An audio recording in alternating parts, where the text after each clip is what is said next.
My son Ludwig turns 5 in April, and he has so many questions about everything right now. And here are some everyday conversation snippets. Are cookies healthy? No. Why? Or, why are vitamins good for our body?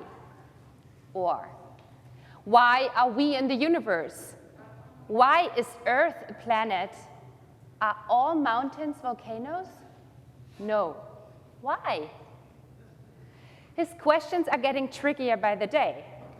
Why does mowed lawn smell like melon? Often I struggle because I realize that my answer is beyond the scope of his understanding right now. Why do plants die? Why do dinosaurs die? Do rocks die? And often I have to admit that I don't have a satisfying answer. Why is tomorrow Monday? Because today is Sunday. Why? Or, why do all cars drive on this side of the street? So that there are less accidents. But why do we drive on this side and not on the other? Because at some point, people decided that this is the side to drive on. But why? It's called a convention. On which side of the street we drive, how we greet each other, how we measure time, how and whom we marry. Conventions are hard to change because they are hard to question. It's like living in a big box, created and shaped over generations. And unless you don't fit in the box, or you hit the wall, there's no need for you to question its limitedness and narrowness. But limits and walls there are. Jesus defies conventions, again and again.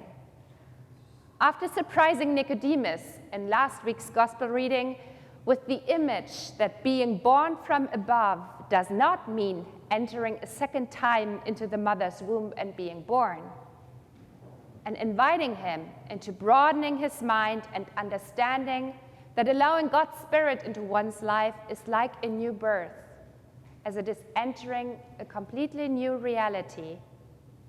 This week, Jesus defies conventions again. He and his disciples have just left Judea, and on their way to Galilee, they travel through Samaria.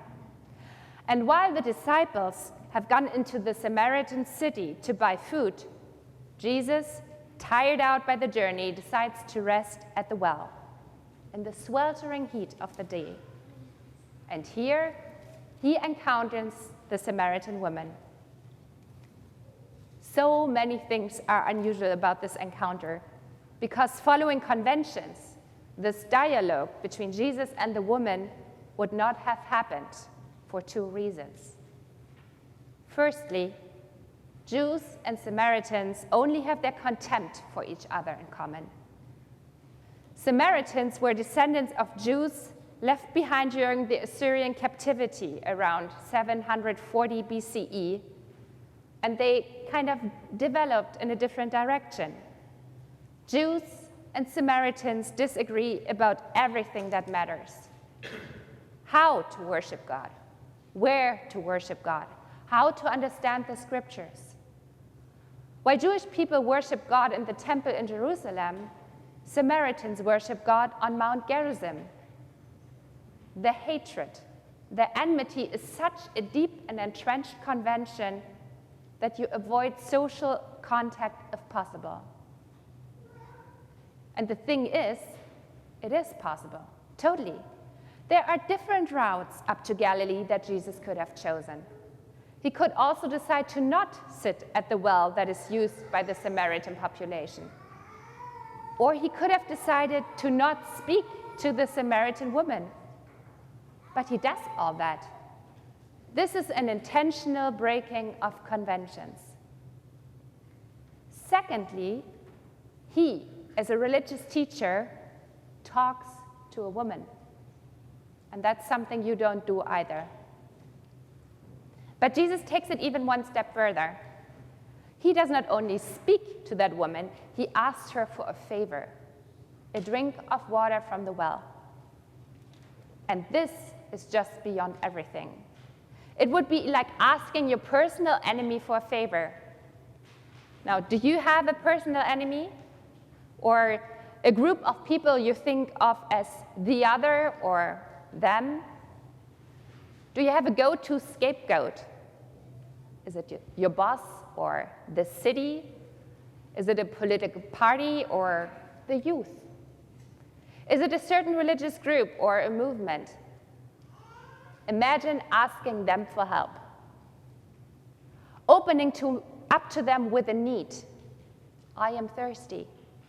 Give me something to drink. That is how Jesus breaks the convention here. But it doesn't happen with an, let me show you how to do this sort of thing attitude. Jesus opens up to the woman with a genuine need.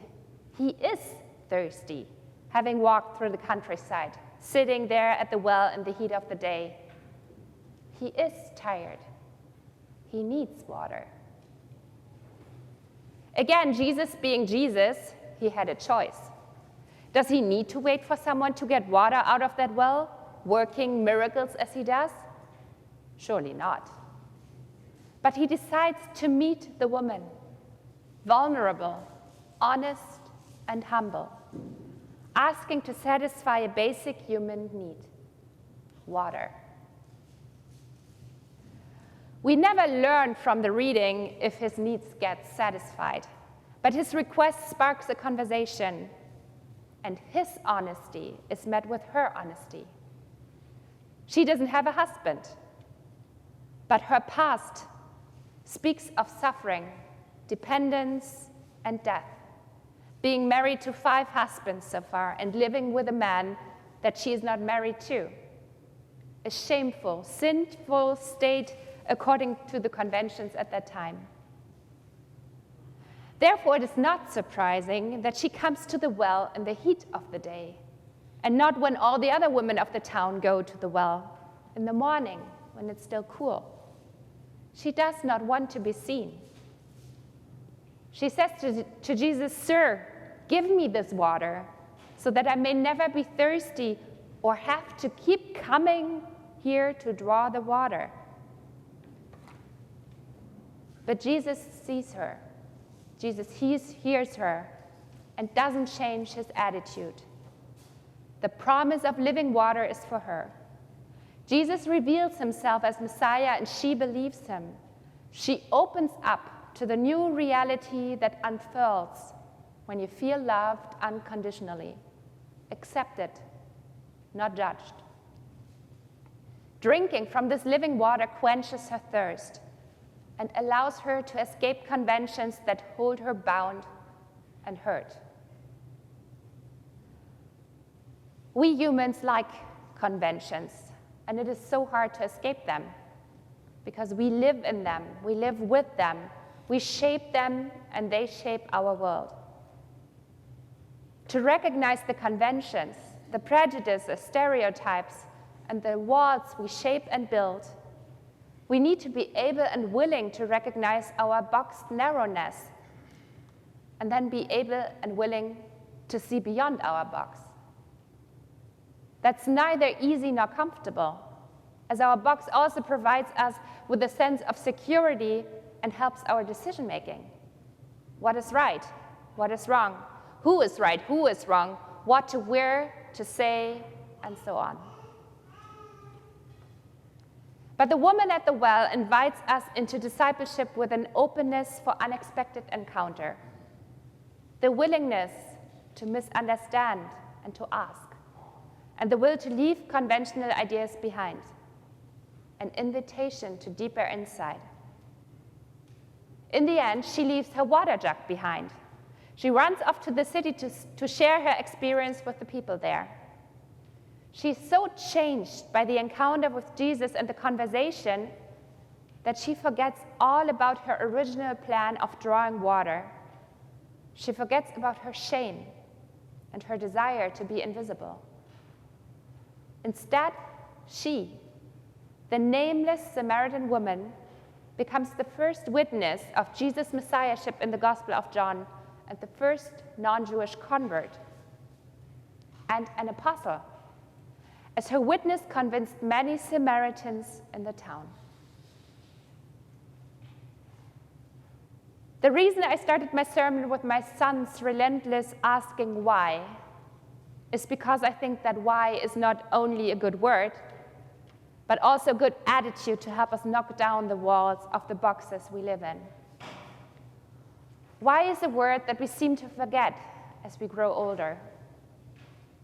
Why is an invitation to dive deeper, question that what we perceive as fair is fair, that what we perceive as given is given. Why invites us to consider different perspectives, reconsider formed opinions, and hopefully, ultimately leads us to God, the living water, unconditional love. Amen.